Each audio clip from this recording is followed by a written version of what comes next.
particulier ont su traverser les époques pour venir jusqu'à nous. Il en existe plusieurs.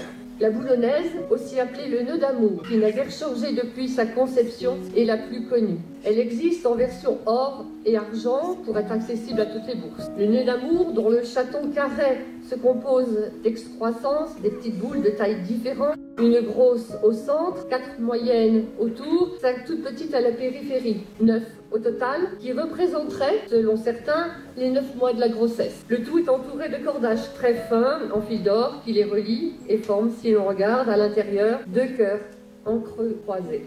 La porteloise est également appelée Lisbonne, en référence, selon une jolie légende, aux escadrons portugais de la Grande Armada qui auraient naufragé au large du Portel au XVIe siècle.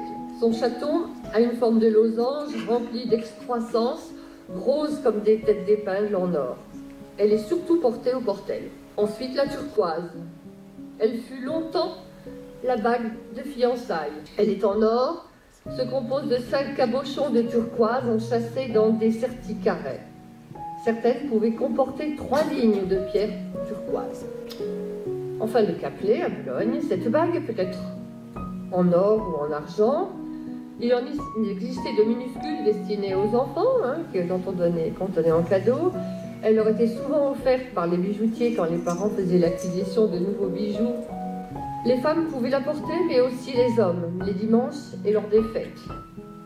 Sur le dessus, on peut voir 3 petits blasons, où figurent les symboles de la foi, de l'espérance et de la charité. Une croix, une ancre, un cœur. L'anneau porte 10 petites excroissances qui permettent d'égrener les dizaines et servaient ainsi de chapelet, d'où le nom. À Calais, il y avait d'autres types de bagues. La bague serpent. C'est le plus emblématique bijou porté par les Courguinoises. Le Courguin, c'est le quartier maritime de Calais, car elle n'était portée que par les matelotes calaisiennes et était produit sur place. On tordait de très petits bâtons d'or, en soudant plusieurs bâtonnets ensemble, le corps d'un serpent était formé. Son nombre de tours autour du doigt indiquait la richesse de sa propriétaire.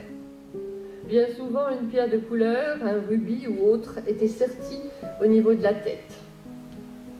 Les mains des matelotes calaisiennes étaient aussi parfois ornées par des chevalières aux différents motifs floraux, pensées, violettes, comme on retrouve dans beaucoup de régions.